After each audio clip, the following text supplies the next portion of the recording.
Well, thank you for that introduction, and good morning, everyone. It is lovely to be in Perth because I feel fairly confident no one will ask me about the Murray-Darling Basin,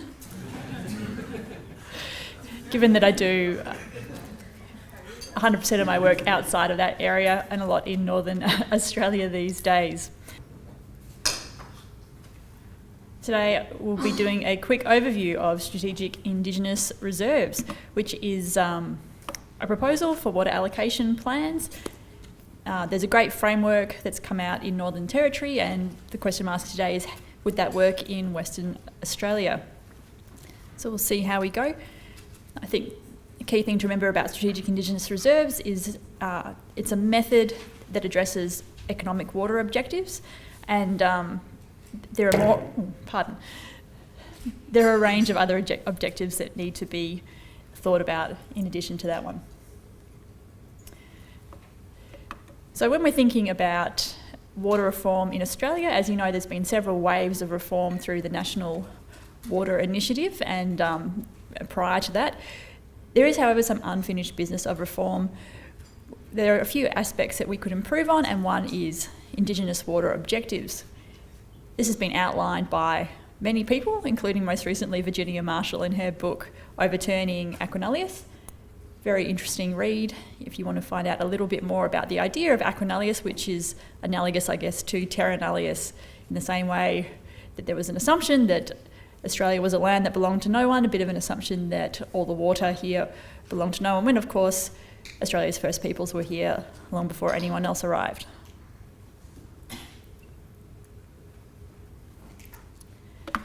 So Indigenous people in Australia have been quite active in advocating for their rights over a few years, and that has also included policy think tanks and groups who have been putting together policy suggestions that incorporate Indigenous rights as they are explained in the United Nations Declaration on the Rights of Indigenous Peoples, but within the modern Australian water planning context.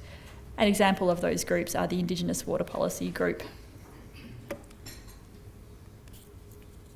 If you want to find out more about the types of policy that Aboriginal people have been advocating for, last year I did a policy review with Anne Polina and Brad Mogridge. That is a bit of a summary of recent policy that's been coming out of Aboriginal water expert groups.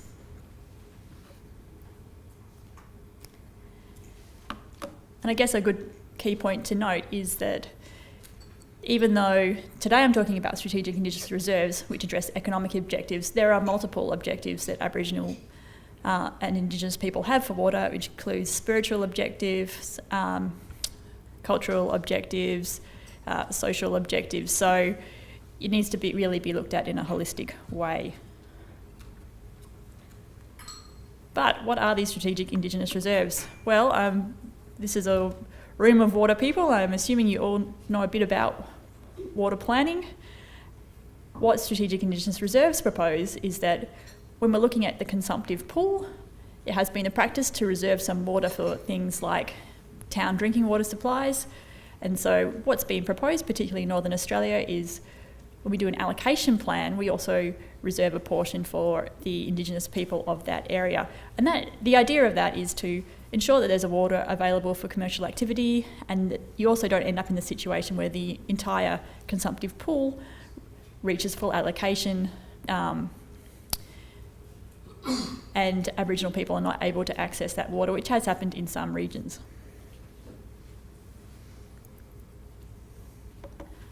I thought I'd just flag as well that this is a relatively new area of policy.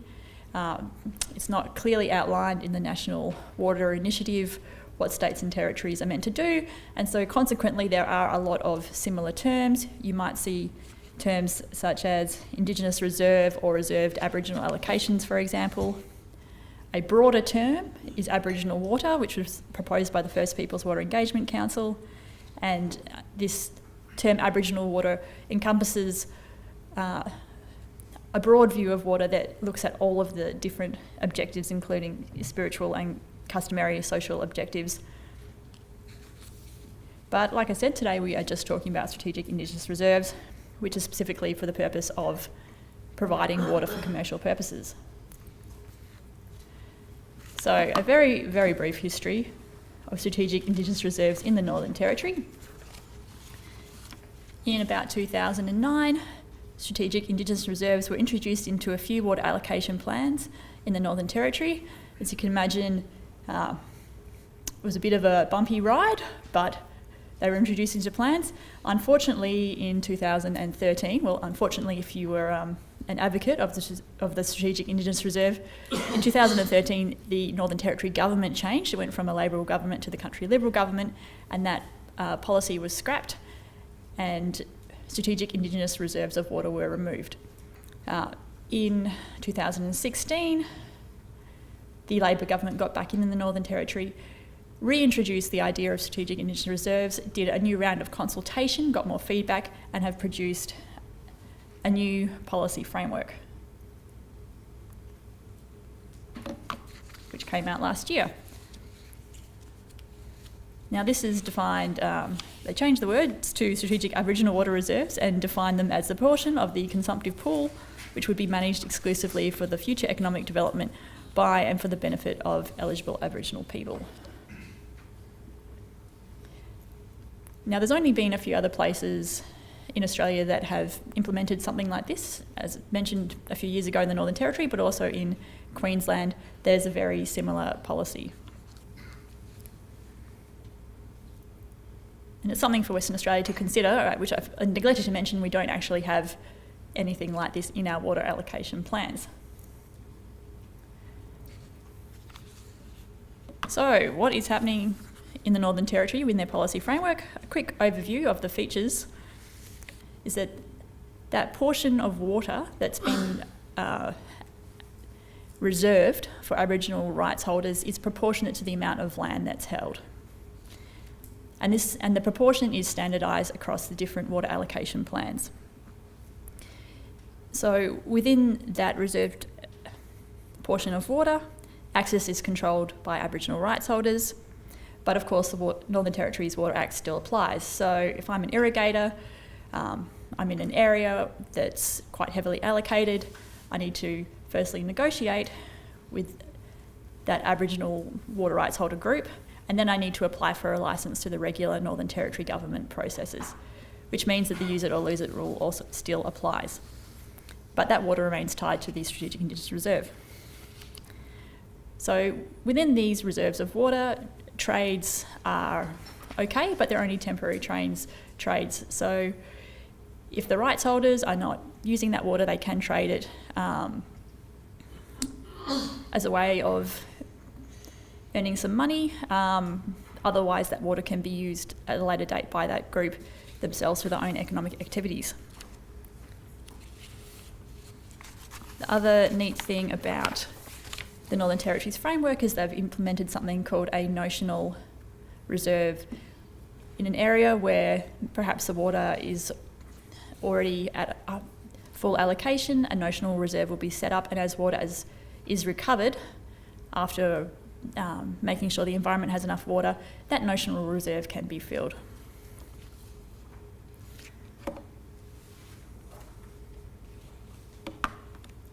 So I guess some of the benefits of this framework is that, firstly, it fits within the allocation planning framework. So as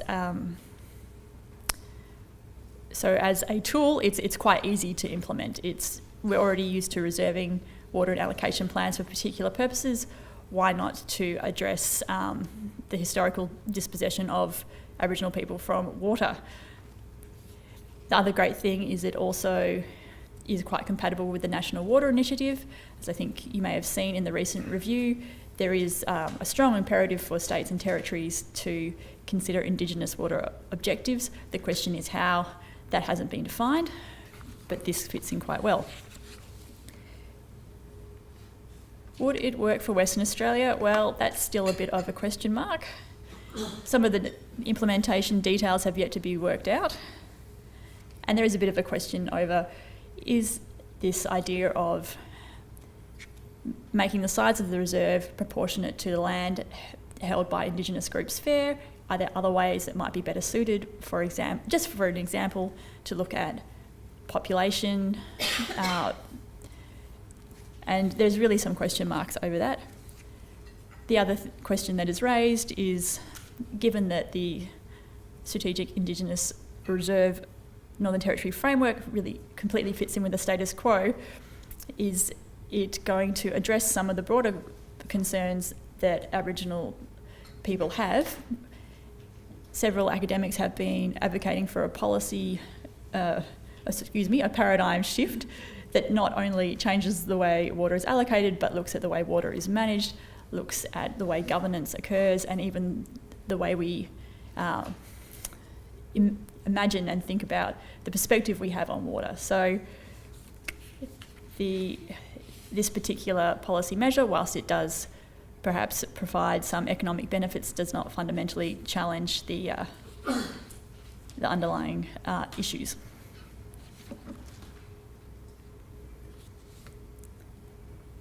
Something else you might like to note is that land tenure is quite different in the Northern Territory and Western Australia. I'm sorry you can't read these slides, but this grey area is through the Native Title Act. Here, this yellow area is through the Northern Territory Land Rights Act. And the point making is, because there's these different types of land tenure, whilst some provisions of the Northern Territory's framework might work quite well for them, because we have different types of land tenure in Western Australia, it might not be quite so applicable. Furthermore, in Western Australia, we haven't had quite so much time to think about what we would like to see in terms of strategic Indigenous reserves or some other program. Northern Territory, they've been talking about it for years. They even trialled it several years ago. So I think before anything like this could be imported into Western Australia, there would need to be quite a bit of time to consider it.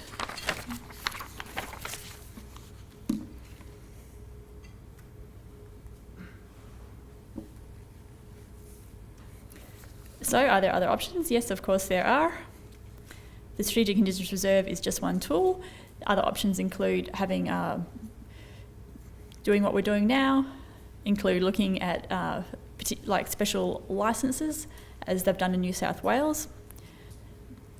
Other proposals have been for an Indigenous Economic Water Fund, but it isn't nice. And the Indigenous Economic Water Fund is something that might, for example, come into play in an area that's over-allocated, and the Indigenous people from that area want to purchase some water on the water market. Perhaps the advantage of northern part of Western Australia is many areas are still under-allocated, and so there is the opportunity to look at this issue quite early on. I think what is crucial is to keep in mind that reserving water through allocation planning is one way of looking at addressing economic objectives, but it does not address the other objectives that might need other policy and legislative measures. So, should we bring in the Northern Territory framework to Western Australia? It's still a huge question mark. Clearly, some changes are needed, given that at the moment Western Australia does not have any sort of policy for Aboriginal water at all. When one is put together, we need to look at what the objectives are of the different Indigenous peoples in Western Australia. Water for commercial use might be one of those objectives, and quite possibly the Strategic Indigenous Reserve through allocation planning is a way of meeting that objective, but this remains to be seen. The way forward would be to talk to traditional owners. So, having said that, I think it's quite an interesting period of time at the moment. This is an issue that has been ongoing as a deficiency of the National Water Initiative. It's now got a bit of momentum again, and there's lots happening throughout the eastern states, as they're called, and the Northern Territory. So, and at the moment there isn't a strong leadership coming from the federal level, so it has been left up to the states and territories to address Indigenous water needs. So I look forward to seeing how we go in Western Australia, and I suppose I've got questions for you about what you think might be the strengths or weaknesses of the Northern Territories model, and if there are other Western Australian factors that need to be considered. Thanks so much for your time, everyone.